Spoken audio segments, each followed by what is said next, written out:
kaɗan daga cikin shirin laure wanda zai zo muku wannan satin. Tabarki ana maza ki kama gabanki. Wallahi ki wuce ko miki mugun duka a cikin gidan nan. Duka! To ko kina nufin ba zan iya dukan naki ba? Ni ina da magana. Kina da magana? Wace iriyar magana? Ai na ga ya kamata dai na jira mai gidan ya dawo mu yi sallama ko? Cabbi jan. Wani bikin ki zaki ce in jira waya dawo? Shi ya kawo ki cikin gidan da ko kuma ni na kawo ki? Mijinki Alhaji Sa'id mana. Ai na ga ya kamata tunda na zauna kwana nawa a gidan nan, ya kamata a ce san da komawa ta sai mu yi sallama bikin a cikin mutunci ko? Kan uban nan kai yasa. Shi ne kaka kuma ni na kawo ki cikin gidan nan. Akan mu sai ki jira mun miji, ki tafi wallahi ko in. Alaikum assalam. Laure ga ta nan laure. Ba wani rashin gaskiya mama, kawai wata ce take kokarin matsawa rayuwata. Laifin wa? Kai ne baka da wani aiki sai tara 'yan mata. Yau ka da ruwan nan, gobe ka da ruwan nan, to ya kake so in maka? Zuwan nan din ma ka gama yaudaranta ne, shi yasa ka daina daukan wayanta. Yaudara kuma? A'a wallahi mama, kawai dai. Kawai me? Yar waka nan dai kana yi, kana samun rufin asirin ka daidai gwargwado. Abokanayenka duk sun yi aure da dama. Nayi ka daina wannan bibiyan kaki. To. Me ya faru? To amma dai ina tunanin ke baiwar Allah ko da gaba nake da ke, ai baki shigo min gida kai tsaye ka ba, aikin mun sallama ko? Ban damu da wannan da sai ta yi ba.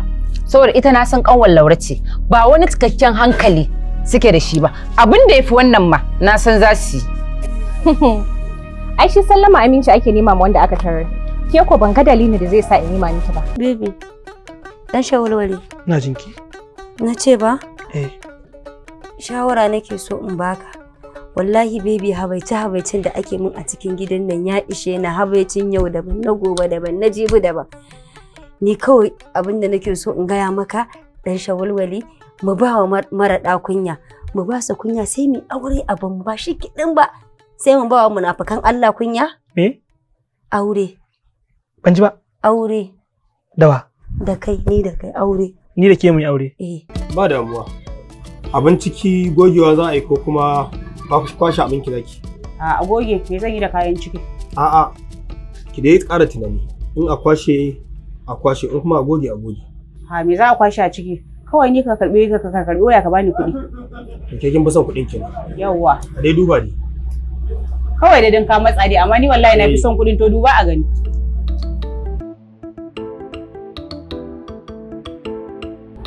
Wannan bidiyon ku.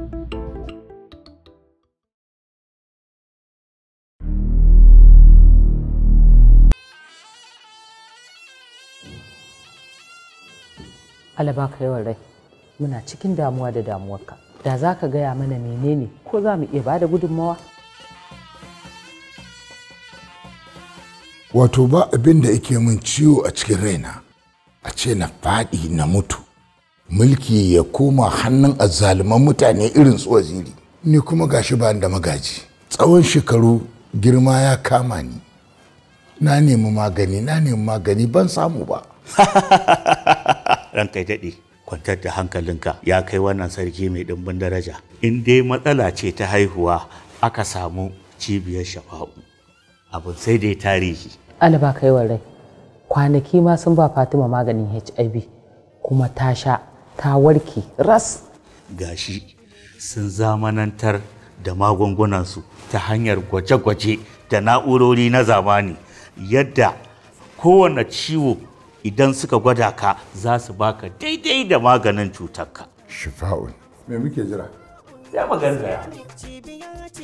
Godiya ta musamman in ji mai martaba ya ce ai muku jinjina a gare ku. Hakika kun sa shi nishaɗi. Uwar gidan mai martaba uwani ta fara tofa-tofan yawo. Masha Allah. Wannan kaɗan daga cikin aikin cibiya ta Shifa'un Islamic Medicine Center kenan. Maganinmu na ciwon HIV kuwa saboda ƙarfinsa da kuma garantinsa, ko da a ce ka kusanci mai matsala ta ciwon HIV ne kana tsoron kada ka kamu da shi, idan ka sha maganinmu na tsawon wata ɗaya za ka rabu da shi ga baki ɗaya insha Allah. Sabon maganinmu na istimina'i tana magance dukkanin matsala ta raunin ma'aurata, tsinkewar ƙwayan halitta, rashin haihuwa, rashin sha'awa da ma jin zafi yayin mu'amala da ma raunin ɗa namiji. ina masu fama da matsala ta sanyi na infection, sanyi na kashi tare da sanyi mai zub da farin ruwa a gaba, ko kuma matsala ta zafin ciki wato basir, da ma matsala ta ulcer, da ma uwa uba wato hepatitis B. Duk mai matsala insha Allahu ku ziyarci Shafa'u, daga yau matsala ta ƙare. Za ku samu cibiya ta Shafa'un Islamic Medicine Center a nan Najeriya, Niger, Ivory Coast, Algeria, Ghana, Libya, Cameroon, Chad har ma da Saudiya Arabiya, kuma muna tura maganin mu a duk inda mutum yake a faɗin duniya cikin aminci da kuma mutuntawa. Gyara halin ki gyara ɗabi'ar ki LAURE.